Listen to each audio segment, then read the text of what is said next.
네, 오늘 우리에게 주신 말씀은 사도행전 3장 1절로 10절까지 말씀입니다. 사도행전 3장 1절로 10절, 드디어 이제 3장으로 넘어왔습니다. 3장 1절로 10절까지 말씀 함께 성경 찾아서 교도하도록 합시다. 자, 제가 1절 읽을게요. 제9시 기도 시간에 베드로와 요한이 성전에 올라갈새 남에서 어떻게 된 일을 사람들이 보니 그냥 성전에 올라간 사람들에게 그가 베드로와 요한이 성전에 들어가려 함을 보고 구걸하거늘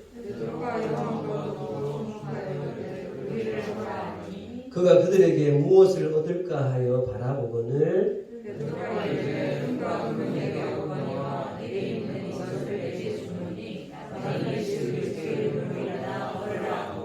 오른손을 잡아 일으키니 발과 발목이 곧 힘을 얻고 뛰어내서 걸으며 그들과 함께 성전을 들어가면서 걷기도 하고 뛰기도 하며 모든 백성이 그 걷는 것과 하나님을 찬송함을 보고 함께요. 그가 본래 성전 미문에 앉아 구걸하던 사람인 줄 알고 그에게 일어난 일로 인하여 심히 놀랍게 여기며 놀라니라. 아멘. 할렐루야. 크게 할까요? 할렐루야. 네. 한 주간 다들 시험 치고 또 시험 공부하느라 많이 수고했습니다. 우리 앞뒤 좌우에 있는 친구들에게 수고했습니다. 인사 한번 합시다. 네, 앞뒤를 보시고 네. 네. 여러분 시험 공부하는 거 쉽지 않죠. 밤잠도 좀 못 자야 하고 그런데 그 사실도 한 가지 기억하십시오. 여러분들 친구들 중에 누군가는 그 시험 치는 그 학교에 가고 싶어서 그러나 가지 못하는 상황 때문에 건강이든 가정적인 상황이든 정신적인 어떤 어려움이든 그런 사람들도 얼마나 많은지 모릅니다. 여러분들이 건강하게 학교에 가서 공부하며 일상을 살아간다는 그 자체가 얼마나 큰 은혜인지 모릅니다. 그래서 여러분들 마음에 감사한 마음을 가지시고 또 한 가지는 하나님에게 지혜를 주십시오. 하나님 영광을 위해 살겠습니다. 기도하시면서 공부하고 시험지를 받아들는 그리고 정확하게 탁 찍고 여러분들 되면 좋겠어요. 지난주까지 우리는 2주간 사도행전을 통하여서 하나님께서 어떻게 교회 에클레시아라는 공동체를 세우고 또 그 공동체가 어떻게 구체적으로 어떤 모습이었는지에 대해서 2주간 동안 좀 나누었습니다. 오늘 말씀 서두에 교회에 대한 부분을 조금 길게 좀 생각을 좀 하려고 해요. 왜냐하면 오늘 우리가 보는 이 3장 말씀에 보면 두 사람이 나오죠. 사도 두 사람. 누구와 누구예요? 베드로와 지금 교과서에 나와야 되잖아요. 교과서 지금 베드로와 요한. 요한이 누구를 고치는 장면이에요. 안전뱅이를 고치는 장면처럼 보여요. 그게 맞는데요. 결국 이 일은 여러분 교회 공동체와 연결이 되어서 있는 거예요. 그럼 앞으로 우리가 사도행전을 계속 보면요. 사도행전의 역사는 궁극적으로 교회가 개척되어지는 역사들이에요. 그래서 여러분 우리가 교회라는 공동체를 잘 이해하는 것은 매우 중요합니다. 여러분 그거 한 가지 신앙의 상식으로 좀 알고 계시면 좋겠어요. 하나님께서 이 세상을 창조하신 이후에 하나님께서 직접 창조하신 제도, 하나님께서 직접 만드신 공동체가 2개가 있어요. 첫 번째는 가정이라는 공동체입니다. 또 한 가지는 뭘까요? 교회.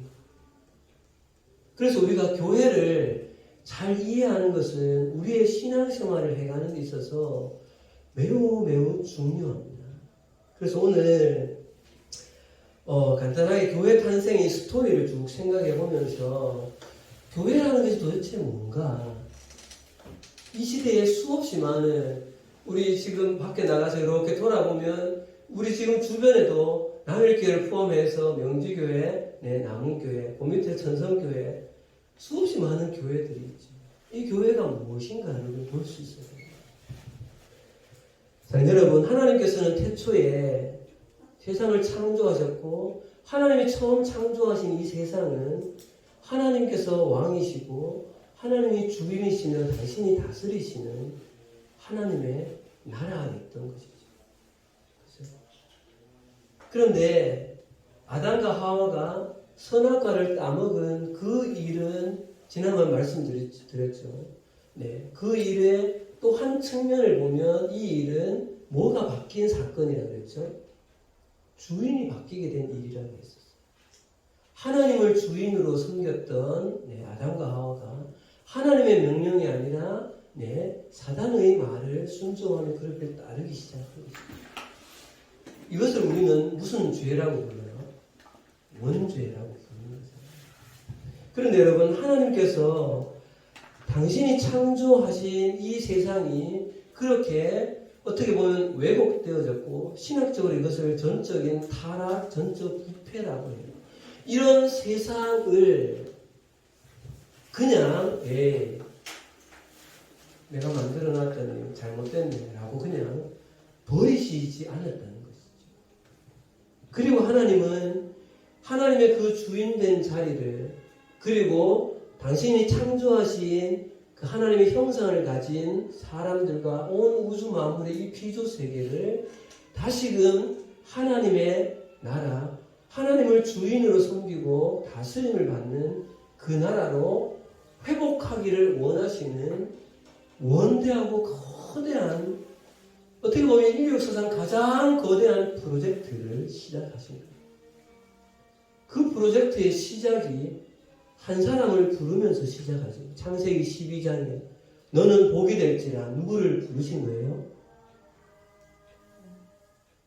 이게 시험 문제 1번인데 성경 과목 1번 누구를 부르신 거예요? 아브라함을 부르셨잖아요. 이걸 대답을 못하면 안 되는데 아브라함을 불러서 하나님은 아브라함을 원래 아브라함이었죠. 이름을 뭐로 바꿨어요? 아브라함으로. 결국에 아비로. 그래서 한 민족을 만드셨죠. 아브라함, 이삭, 야곱, 요셉의 때까지 가면서. 결국은 어디에 종살이를 하게 만들었어요? 애굽에 430년간 종살이를 하게 만들면서 이스라엘 백성들을 무려 수십만으로 하나님께서는 크게 만드신 거죠. 그리고 그를 한 지도자를 세워서 누구 건져내는 모세를 불러내어서 이스라엘 백성을 출애굽을 시키잖아요. 그리고 무슨 땅으로 보냈죠? 우리 여호수아서 봤죠. 무슨 땅? 가나안 땅으로. 여러분, 이 프로젝트는 하나님께서 의도하신 바가 있었어요. 그 의도는 뭔가 하면 가나안 땅이라는 그곳에 가서 너희들끼리 잘 먹고 잘 살아라고 말하는 것이 아니라 너희 나라를 하나님이 온전히 다스리고 하나님만을 경외하는, 어떻게 보면 태초에 에덴 동산에 만들었던 그 모형을 회복하기를 원하셨던 거죠. 그리고 이 나라를 제사장 나라로 삼아서 다른 민족과 열방 수없이 많은 나라에 하나님의 그 나라 주대심이 인정되어지는 그 나라로 이 나라를 샘플 삼아 그렇게 세상 전체를 바꾸고 싶은 것이 하나님의 뜻이었던 거죠. 그래서 구약 곳곳에 보면 너희를 제사장 나라 삼아 이렇게 표현하는 것입니다. 그런데 이 일이 여러분 우리가 잘 알죠. 이 일이 지금까지 이 일을 시대로 말하면 족장 시대를 거쳐서 사사 시대를 거쳐서 왕정 시대에서 와서 사울 왕과 그 다음 사울 왕 다음 왕이 누구예요? 다윗 왕. 갑자기 너무 이게 지금 떨어지는 것 같은데 큰일 났는데 다윗 왕. 그 다음 누구예요? 솔로몬. 솔로몬 후대에 왕이 두 왕으로 나뉘잖아요. 여로보암과 르호보암으로. 이때에 나라가 어떻게 되고요? 갈라졌죠. 남유다와 북이스라엘. 결국은 어떻게 되어져요? 하나님은 끊임없이 너희가 내게 돌아와라. 너희가 나를 경외하면 내가 너희 민족의 하나님이 되어줄 것이다. 끊임없이 말해요. 여러분, 그거는 왜 그래요, 여러분? 너희 나라가 바로 서야 너희를 통하여서 다른 나라를 회복시키기 전에 하나님의 놀라운 프로젝트가 있는데 너희가 지금 이렇게 정신 못 차리고 있으면 어떻게 되냐? 이 마음이거든요. 그런데 결국은 어떻게 되어져요? 이스라엘이 하나님 앞에 신실하게 하나님을 경외하며 합니까? 아니죠. 결국은 하나님을 떠나서 우상을 섬기하다가 결국은 여러 나라의 포로로 잡혀갔다가 돌아오고 이 끝없는 역사가 구약의 역사죠. 수없이 많은 선지자를 보내어줘서 하나님 얼마나 많이 경고하시고 얼마나 많이 회유하시고 그러시잖아요. 근데 결국은 구약은 오시는 메시아를 예언하시면서 구약의 문을 닫으시죠. 하나님이 이 프로젝트는 안 되겠다라고 변경하시는 거예요. 그리고 400년의 암흑기를 거쳐서 예언하신 그 메시아가 이 땅 가운데 오시는데 하나님 직접 그분이 여기 오시잖아요. 그분이 누구예요? 그분이 예수입니다. 그럼 여러분 생각해 보세요. 오신 예수를 3년간 공생애를 통하여서 결국은 어떻게 해요? 십자가에 달아서 피 흘립니다. 왜냐하면 그 피 흘림이 죄를 사하기 때문에. 그래서 결국은 어떻게 되어져요? 사망 권세를 잡은 공중 권세 잡은 사단의 그 권력을 이기시고 그분은 부활하셨습니다. 그리고 그분은 더 이상 이 땅 가운데 계실 일이 없는 거. 왜냐하면 하실 일을 다 하셨기 때문에. 그리고 그분은 승천하시고 나서 무엇을 예언하셨어요? 누구를 보내주겠다 하죠? 성령님을 보내주시겠다.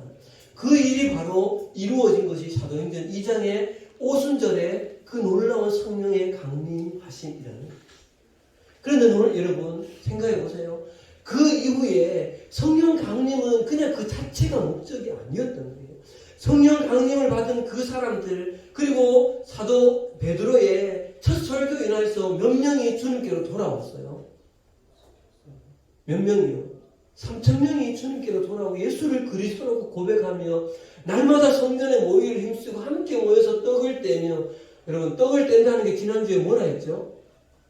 그냥 밥 먹는 게 아니라 했잖아요. 뭘 나누는 거였어요? 예수님의 몸과 피를 뭐죠? 성만찬을 나누는 거였잖아요. 그래서 늘 날마다 성전에 모여서 함께 공동체를 이루기 시작하면서 그 공동체가 뭐라 그랬어요? 교회라 했잖아요. 교회. 나중에 이 공동체가 뭐가 되어져요? 예루살렘 교회가 되어지죠. 그럼 여러분 보세요.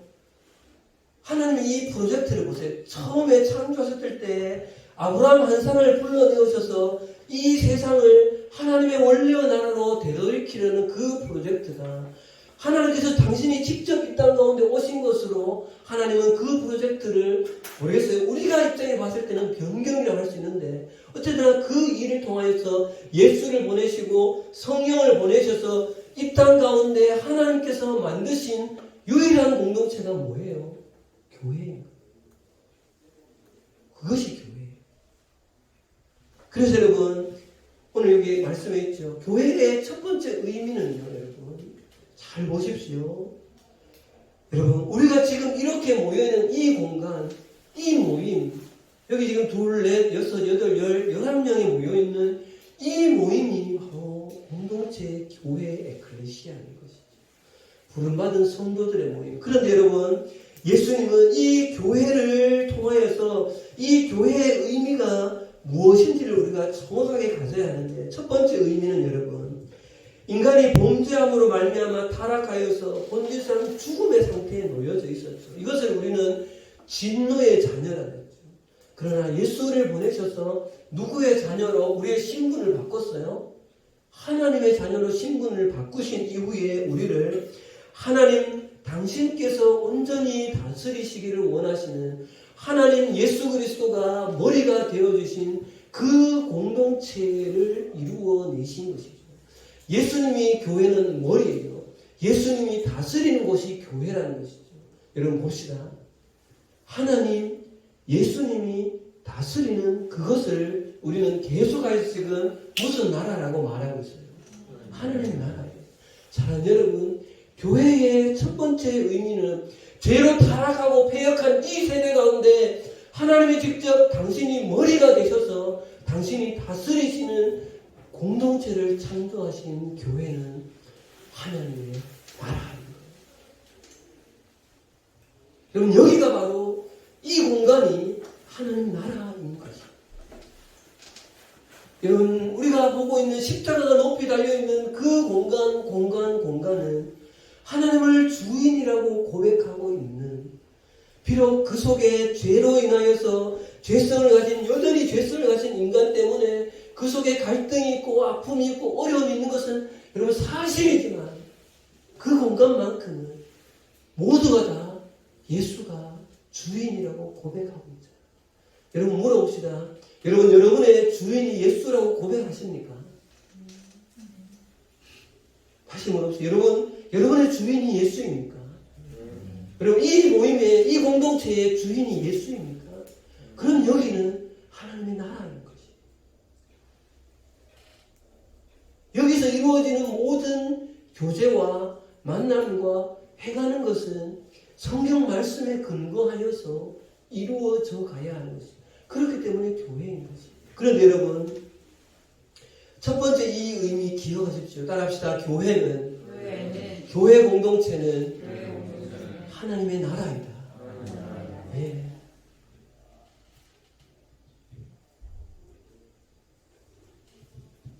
여러분 이렇게 놀라운 구원의 경륜 속에 탄생시킨 이 교회 공동체 속에는 지난주에 본 것처럼 성령께서 강하게 역사하셔서 이 세상에 어떠한 것도 일으켜내지 못하는 놀라운 기적과 이사를 일으켜서 세상 사람들 하여금 두려운 마음을, 교회를 바라보며 경외감을 가지는 마음을 불러일으켜요. 오늘 우리가 3장에 보게 되어질 이 안전뱅이가 일어나고 있는 이 사실 역시 넓게 보면 교회 공동체를 통해서 이루어지고 있는 하나님의 나라인 것입니다. 그런데 여러분 한 가지 안타까운 것은 이 교회 공동체는 이 패역한 세상과는 패러다임 자체가 완전히 다른 공동체이기 때문에 세상 사람들이 이 교회 공동체를 선한 눈으로 바라보지 않는 것이죠. 여러분 앞으로 이 3장 이후에 조금만 4장에 가보십시오. 대부분 무엇이 일어납니까? 핍박이 일어나요. 교회를 핍박한다고요. 교회를 핍박한 사람이 누구였을까요? 교회를 핍박한 사람이 누구였을까요? 예수 그리스도를 죽인 대제사장 그룹인 거예요. 종교 지도자 그룹인 거죠. 그들은 생각했어요. 또 예수라는 이름으로 사람들이 모이니까 뭐예요? 이 일 때문에 나중에 베드로와 요한을 채찍을 쳐서 너희가 다시는 예수의 이름으로 이 말을 하지 말라고 금하잖아요. 그래서 교회를 핍박하고 교회를 흩어놓으면 교회가 없어질 거라고 생각합니다. 실제로 사도행전 8장에 가보십시오. 스데반의 일로 말미암아 스데반 어떻게 되었어요, 여러분? 예, 돌로 맞아 죽었죠. 그 순교로 말미암아 대대적인 핍박이 일어나요. 그리고 예루살렘 교회는 다 흩어져 버린 것 같아요. 그런데 여러분 생각해 보세요. 인류 역사에 교회는 흩어지고 없어졌습니까? 아니죠. 복음을 가진 한 사람 한 사람이 다 교회이기 때문에 그곳에 가서 또 하나님의 복음을 전하여서 또 교회가 세워지고 복음이 전하여서 교회가 세워지고 그렇게 복음은 전파되어져서 동방의 이 작은 나라 대한민국에까지 복음은 전파되어져서 1907년 평양 대부흥운동을 말미암아 성령의 놀라운 폭발적인 부흥이 이 대한민국 땅을 강타했습니다. 그래서 어떻게 됐어요, 여러분? 1968년도에 이 탑동네에 여기에 남일교회까지 세워진 것이죠. 대제사장은 교회를 핍박하면 교회는 없어질 거라고 생각했지만 지금 생각해 보세요, 여러분. 이 지구 땅에 얼마나 많은 수많은 교회가 세워져 있습니까?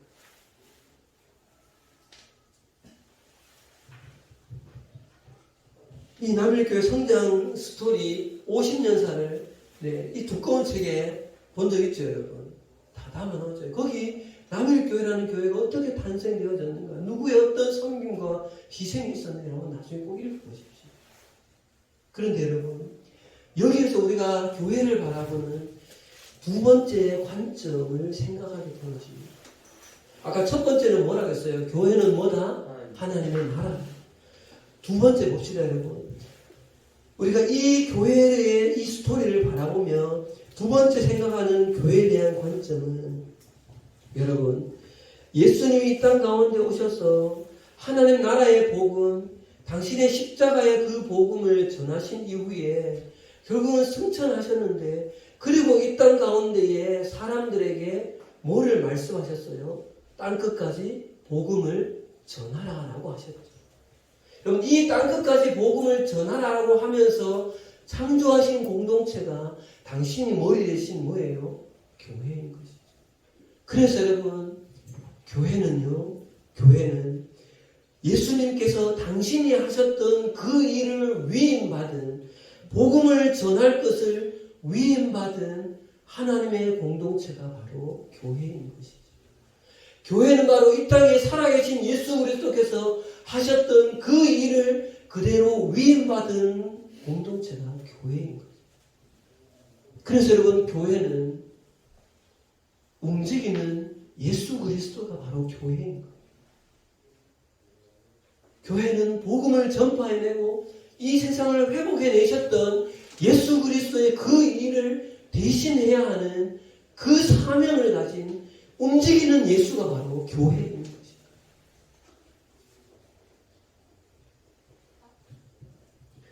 여러분, 이런 각도로 교회를 바라보면 우리는 교회를 바라보는 눈을 바꿔야 됩니다.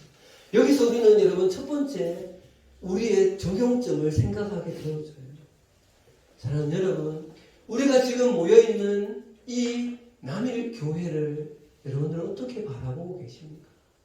우리는 사람이기 때문에 눈으로 보게 되어지는 교회의 건물과 교회에 모이는 사람의 숫자와 교회가 얼마나 잘 좋은 현대식 건물을 갖추고 있느냐, 교회에 얼마나 좋은 시스템이 갖추어져 있느냐, 이런 것들을 옆에 있는 남은교회와 비교하고 옆에 있는 무슨 어떤 교회와 비교하면서 에이, 남일교회는 왜 이래, 남일교회는 어떻다 저떻다 우리는 판단할 수 있지만, 그러나 여러분, 교회의 본질은 그런 외형에 있는 것이 아니라는 거예요. 교회의 본질은 그런 외형에 있는 것이 아니라는 거죠.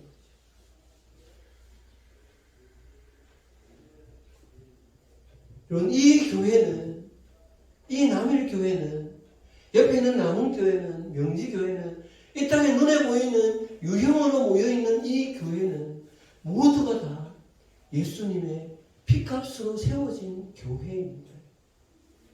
그렇기 때문에 우리는 지금 우리가 모여있는 이 교회를, 우리를 불러서 함께 한 공동체로 이루게 만든 지금 이 남일교회 마데테스라는 이 공동체, 남일교회라는 100여 명이 모이는 이 공동체를 예수 그리스도의 몸으로 알고 우리는 귀하게 여기고 남일교회를 사랑해야 되는 것입니다.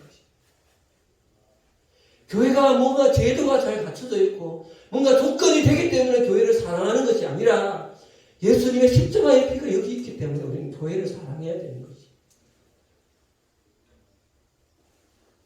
그게 교회를 만드신 하나님의 뜻인 거예요.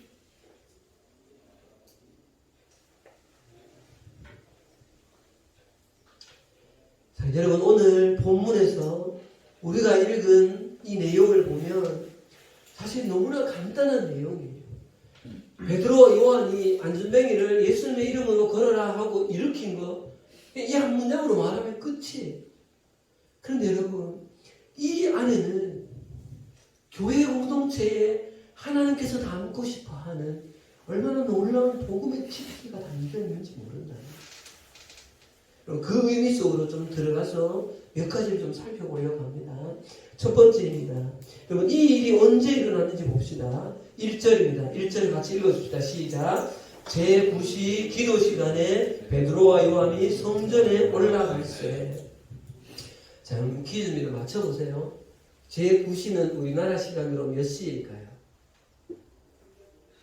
여러분, 성경에 나오는 시간은 거기에 더하기 6시간을 하면 우리나라 시간이 돼요. 상식으로 알아보세요. 오후 3시예요. 오후 3시. 자, 여러분 이분들이 지금 두 사도가 초대교회를 대표하는 이 두 사도가 어디에 가고 있습니까? 어디에 올라가고 있다 했어요? 성전에. 자, 여러분 조금 위에 봅시다. 우리 지난주에 봤던 말씀 한번 보세요. 46절에 날마다 마음을 같이하여 어디에 모이기를 힘쓰고 성전에 모이기를 힘쓰고. 사랑하는 여러분, 이들은 오늘도 함께 성전에 모여서 함께 떡을 떼며 성만찬을 하며 예수 그리스도의 머리 되심을 기억하고 예수 사도들의 가르침을 함께 일으켜내며 함께 교회 공동체로 모이기 위해서 가던 길이었다는 것이죠. 네. 그런데 오늘 이 두 사도가 교회를 이루기 위해서 가는 길에 오늘 주인공을 만납니다. 2절입니다. 같이 읽읍시다. 시작. 나면서 못 걷게 된 이를 사람들이 메고 오니 이는 성전에 들어가는 사람들에게 구걸하기 위하여 날마다 미문이라는 성전 문에 두는 자라. 여러분, 이 나면서 못 걷게 된 자, 오늘의 주인공이죠. 여러분, 이 사람을 성전에 들어가는 미문, 그 성전의 여러 문 중에 한 곳 문에 두었다는 것인데, 여러분, 왜 이 안전뱅이를 성전 미문에 갖다 놓았을까요? 이것은 여러분 이유가 있었어요. 당시의 유대인들은 어려운 사람을 구제하면 하나님으로부터 상을 받는다라는 이 개념이 있었어요.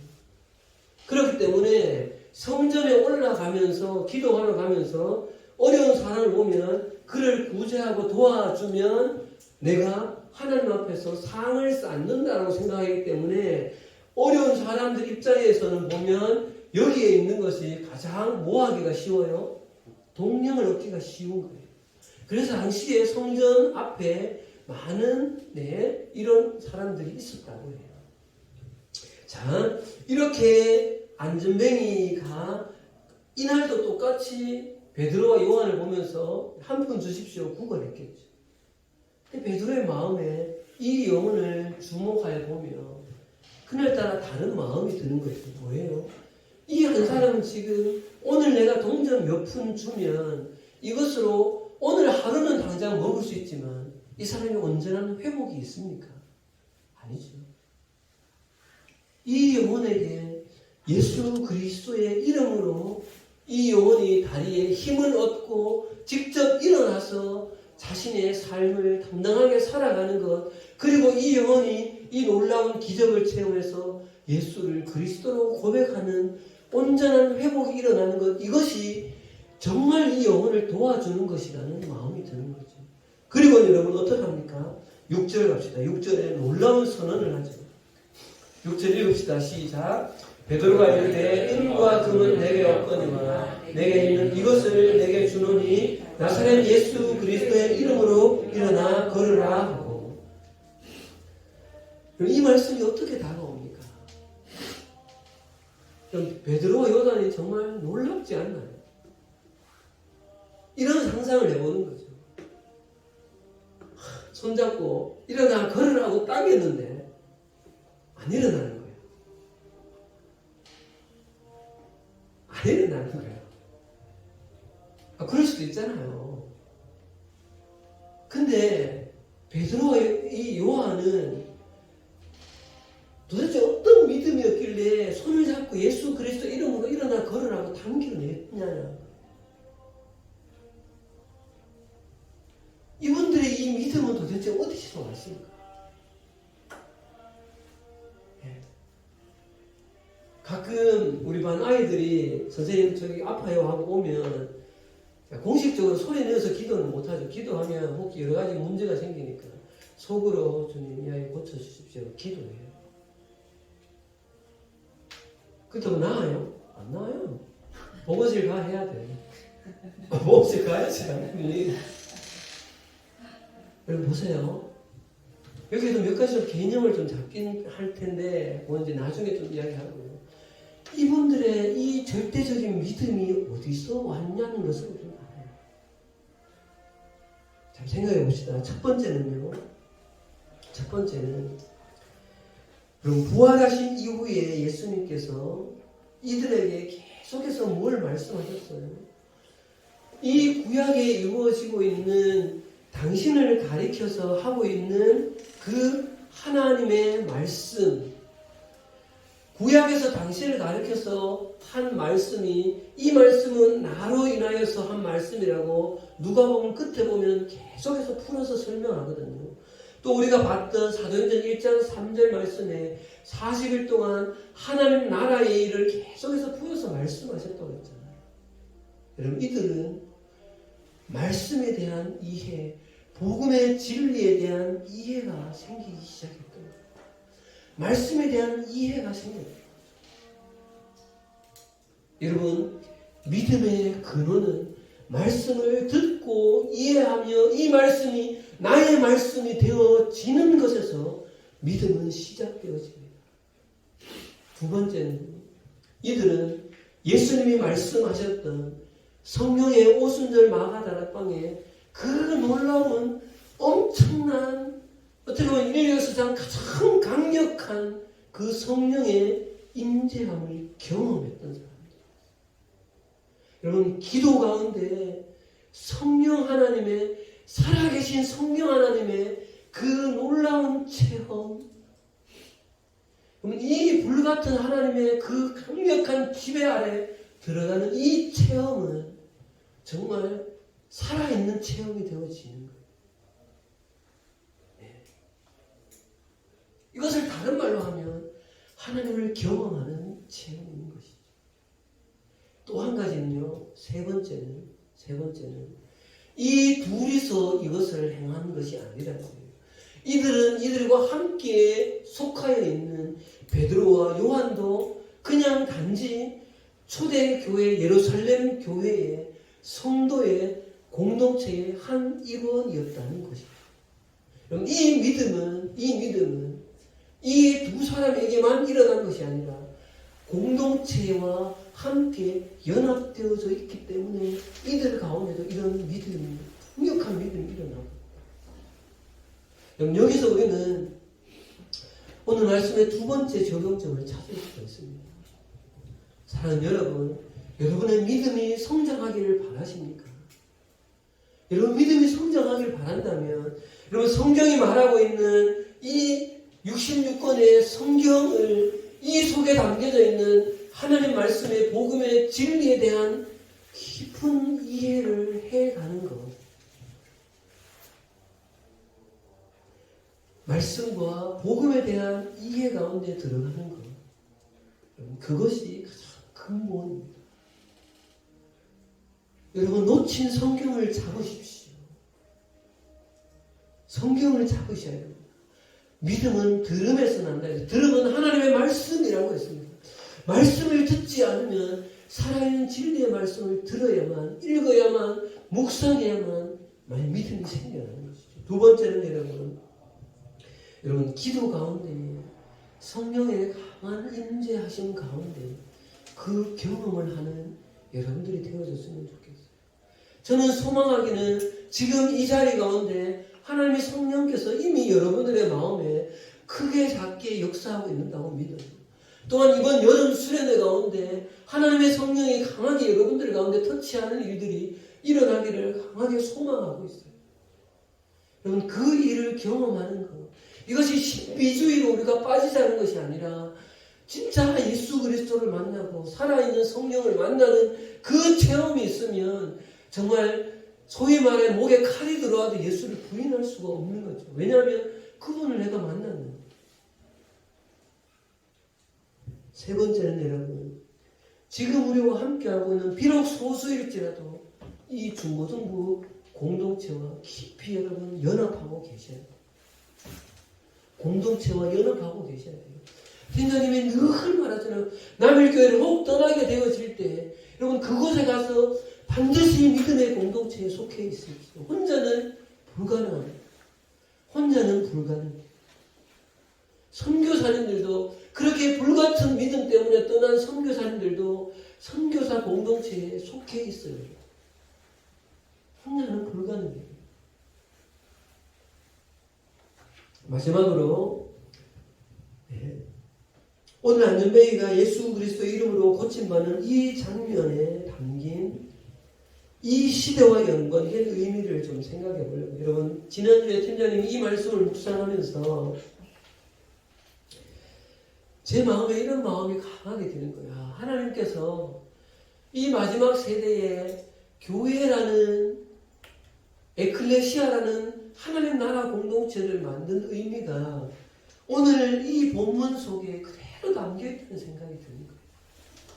그 부분을 좀 나눌게요, 여러분. 잘 보십시오, 여러분. 나면서부터 안전뱅이를 여러분 생각해 보세요. 그럼 이 인생이 마음이 어떨까요, 여러분? 나면서부터 안전뱅이여서 늘 누군가 자기를 들어서 데려다 놓고 들어서 집으로 옮겨주고 어떻게 보면 여러분 안전뱅이이기 때문에 대소변은 어떻게 해결했을까요? 자기 스스로 의지로는 뭔가 하나 의미 있는 일을 행하는 것조차도 어려워요. 그럼 이 사람의 삶이 어떻게 보면 너무 비참하지 않나요? 어쩌면 굉장히 고통 가운데 있는 사람이에요.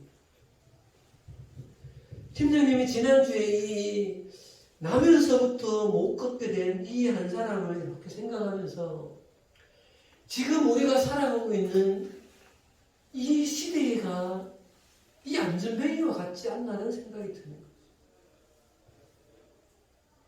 여러분 중고등 학생들이지만 중학생 아직 어린 나이이지만 여러분들이 바라보는 지금 이 세상은 정상적으로 보입니까? 세상이.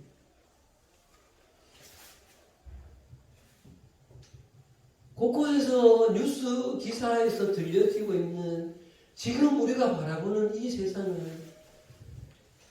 곳곳이 다 모르겠습니다. 제가 그런 관점을 자꾸 봐서 그랬는지 모르지만 날이 갈수록 세상은 이런 정보와 기기는 더 스마트해져서 세상은 특히 우리나라는 정말 스마트한 세상이 되어지고 과학기술은 너무 발전한 세상인 것 같은데 그 세상에 살아가고 있는 사람들은 행복하냐? 하나같이 다 여러 일들로 이 성전 미문에 앉아있는 이 사람이 힘겨워하는 것처럼 어떻게 보면 고통 가운데 있는 이 시대의 사람들이 아닌가라고 생각돼요.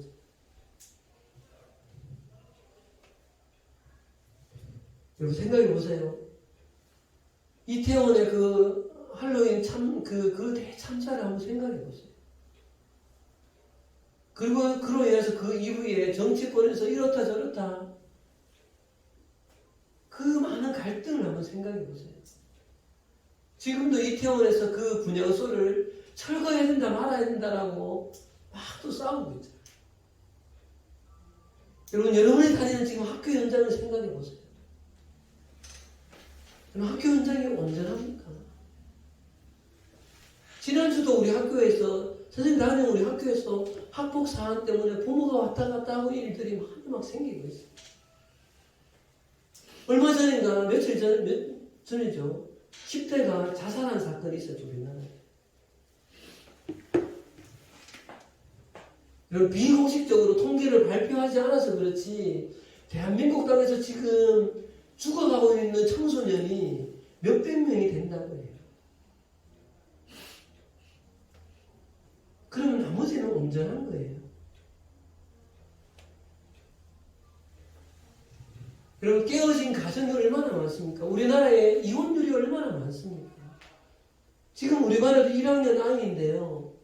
이 아이는 그냥 감정이 다운되어지면 계속 벽을 발로 차요. 지금 머리를 끌고 바꿔요. 창문에 올라가 앉아 누워있고 혼자 돌아다닌다니까요. 수업실에 앉아있질 않아요.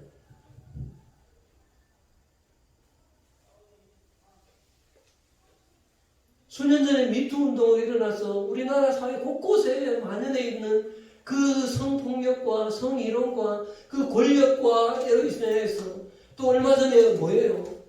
그 구름이로 인해서 그 어린 아이들의 성착취물을 포르노 이런 것들을 유포해서 했던 그 비참한 일들이 지금 우리가 살고 있는 이 시대에 일어나고 있잖아요. 내만 괜찮은 거예요.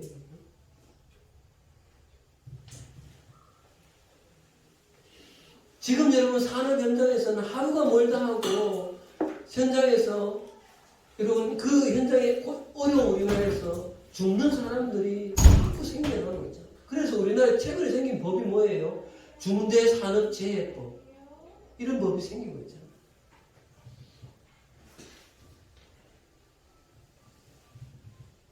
데이트 폭력 때문에 일어나는 사건들, 신문 지상에서 보고 있는 수없이 많은 이런 안타까운 모습은 우리 시대의 한 단면인 거예요. 여러분 오늘 이 시대의 이 모습을 여러분 정치가 이 모습을 해결할 수 있어요? 한번 물어봅시다. 정치라는 것이 이 모습을 근본적으로 해결해낼 수 있을까요? 돈이 있다고 이걸 해결할 수 있습니까? 문화가 있다고 이것을 해결할 수 있어요. 어떻게 보면 자기 힘으로는 한 발짝도 움직일 수 못하고 있는 이 안전뱅이 같은 시대의 모습이 지금 우리 시대가 아닌가요? 여러분, 죄로 인해서 고통당하고 있는 이 시대에 어려움을 해결할 수 있는 유일한 길이 뭘까요? 그것이 바로 오늘 6절에 베드로와 요한이 나면서부터 안전병이었던 이 사람에게 선포했던 예수 그리스도의 이름입니다.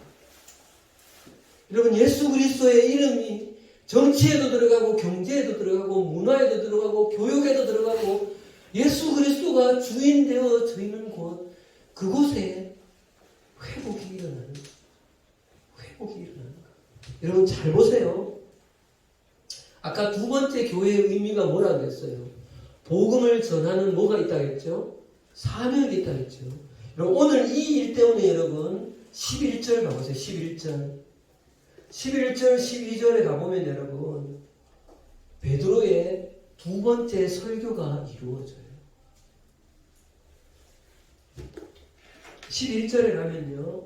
나은 사람이 베드로와 요한을 붙잡으니 같이 읽읍시다. 모든 시작. 모든 백성이 크게 놀라며 달려가 나가 솔로몬의 행각이라 불리우는 행각에 모이거늘. 여기에 여러분 이 자리에 모인 사람들이 여러분 몇 명이 모였을까요? 이때 여러분 복음을 전하게 되어져서 예수를 믿게 된 사람이 무려 몇 명인가 하면요. 4장 가보세요 여러분. 4장 4절입니다. 읽어봅시다. 시작. 이 말씀을 들은 4장 4절요. 시작. 말씀을 들은 사람 중에 믿는 자가 많으니 남자의 수가 약 5,000명이나 되었다. 이게 지금 연결되어지는 말이거든요. 여러분 결국 이 일로 말미암아서 복음이 전하여졌고 5,000명이 남자만 5,000명이면 거기에 여자와 아이를 포함하면 얼마나 많은 사람인지 몰라요. 이들이 또한 초대교회 성도들이 되어집니다. 이렇게 해서 복음은 또 전하여지는 거예요. 여러분 여기에서 한 사람 나사렛 예수 그리스도의 이름으로 안전뱅이가 일어난 것으로 그친 것이 아니라 이 일을 계기로 복음이 선포되어져서 수천 명이 어쩌면 10,000명이 넘는 사람이 초대교회로 돌아오게 되었다. 여러분 예수 그리스도 이름이 선포되어지면 그 현장은 회복이 일어납니다. 회복이 일어나요. 그것이 복음의 능력인 거죠. 여러분 마지막 이 말씀만 읽고 마칠게요. 3장 21절 가보세요. 다음 주에 이 말씀을 포인트로 해서 말씀을 나눌 건데요. 3장 21절입니다. 읽읍시다. 시작.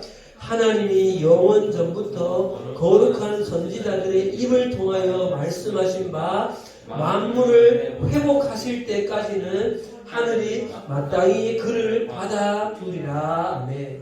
여러분, 여기에 만물을 회복하실 때까지는 그랬죠. 이렇게.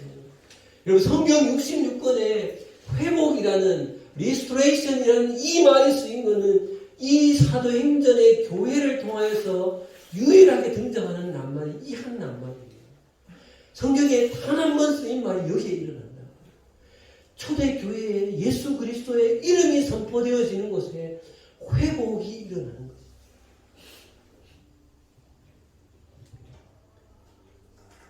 여러분, 예수님이 초대교회에 처음 초임하신 것으로 이미 회복은 시작되어졌습니다.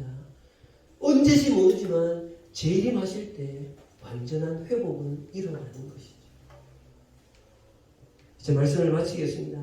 여러분, 지금 우리가 모여있는 이 교회 공동체, 비록 작은 공동체일지라도 교회가 크든 작든 사이즈가 문제가 아니라 그 속에 정말 예수가 머리가 되어 있느냐, 그것이 바로 교회인 거예요. 크다고 교회가 아닌 거예요. 작다고 교회가 아닌 것이 아닙니다. 예수가 머리인 것이 교회입니다. 그리고 그 교회는 이 교회를 통하여서 하나님은 지금까지 인류 역사상 이렇게 당신의 복음을 전하고 있다는 사실이죠. 그렇다면 우리 중고등부 공동체를 통하여서도 복음을 전하여져야 되는 거예요. 그렇기 때문에 우리가 5월 5일 날 친구를 초청하고 복음을 전해야 됩니다. 같이 기도하겠습니다. 하나님 아버지, 은혜를 감사합니다. 예수님께서 이 땅 가운데 오시고 승천하시고 성령을 보내셔서 하나님의 사람을 모으셔서 교회, 초대교회, 예루살렘 교회, 에클레시아 공동체, 이 세상의 타락한 세상과는 본질적으로 다른 하나님의 모임을 세우셨는데 이 모임이 하나님의 나라입니다. 여기를 통해서 당신은 수천 년의 인류 역사상 하나님의 복음을, 하나님의 사람들을 부르셨습니다. 우리 남일교회 그래서 세워져 있는데 우리 중고등부 친구들을 통하여서도 복음이 전하여지는 그러한 일을 감당해낼 수 있도록 함께하여 주시옵소서. 예수님 이름으로 기도합니다. 아멘.